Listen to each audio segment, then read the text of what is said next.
सुप्रभातम बच्चों। अब हम रसखान जी द्वारा रचित सवैये को पढ़ेंगे और फिर उनका अर्थ जानने का प्रयास करेंगे।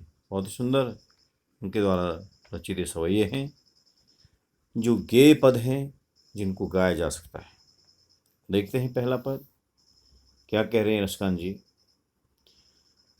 मानस हो तो वही रस खानी, बसो ब्रज गोकुल गाँव के ग्वारन। जो पशु हो तो कहा बस मेरो, जो पशु हो तो कहा बस मेरो, चरो नित नंद की धेन मजारन। वाहन हो तो वही गिरि को, जो कियो हरि छत्र पुरंदर धारन। जो खग हो तो बसेरो, करो मिली कालिंदी कुल कदम्ब की डारन। मानस हो तो वही रस खानी। रसखान कह रहे हैं कि यदि मैं मनुष्य के रूप में जन्म लूं, यदि अगले जन्म में भी मेरा जन्म मनुष्य के रूप में हो, यदि मैं फिर मनुष्य बनूं, यदि दोबारा मैं जन्म लेकर मैं मनुष्य बनूं, तो बसो ब्रज गोकुल गाँव के ग्वारन। तब मैं ब्रज भूमि के गोकुल गांव के ग्वाल वालों के बीच में मेरा जन्म हो, तो मैं कहाँ निवास करूं? ब्रज भूमि के गोकुल गांव के ग्वाल वालों के बीच में मैं निवास करूं। जो पशु हो तो कहा बस मेरो। और यदि मैं पशु के रूप में जन्म लूं, यदि अगला जन्म मेरा पशु के रूप में हो, तो चरो नित नंद की धेनु मझारन। चरो नित नंद की धेनु मझारन।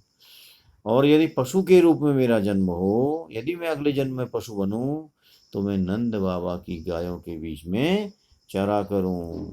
आगे कह रहे हैं, वाहन हो तो वही गिरि को, जो कियो हरि छत्र पुरंदर धारन। और यदि पत्थर के रूप में मेरा जन्म हो, यदि मैं पत्थर के रूप में जन्म लूँ, यदि मैं पत्थर बनूं, तो उसी पर्वत पर मेरा जन्म हो जिसको इंद्र को हराने के लिए श्री कृष्ण ने अपनी छोटी उंगली में धारण किया था, अर्थात गोवर्धन पर्वत में मेरा जन्म हो। श्री कृष्ण ने इंद्र भगवान के कहर से गोकुल वालों को बचाने के लिए, भारी वर्षा से गोकुल वालों को बचाने के लिए गोवर्धन पर्वत को अपनी छोटी उंगली में धारण किया था, और इस प्रकार गोकुल वालों की रक्षा की थी।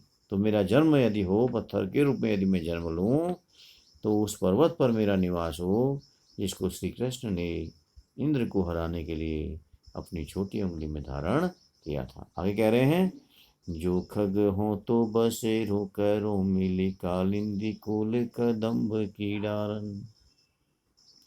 और यदि पक्षी के रूप में मेरा जन्म हो, यदि मैं पक्षी बनूं, तब मेरा निवास कहाँ हो?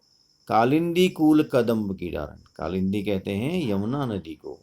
यमुना नदी के किनारे जो कदम्ब के वृक्ष हैं, उन वृक्षों में मेरा निवास हो। यमुना के किनारे जो कदम्ब के वृक्ष हैं, उन वृक्षों में मेरा निवास हो, जिन वृक्षों में कभी श्री कृष्ण खेला करते थे, झूला करते थे।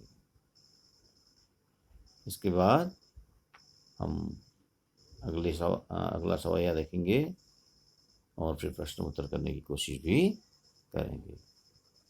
बहुत बहुत धन्यवाद।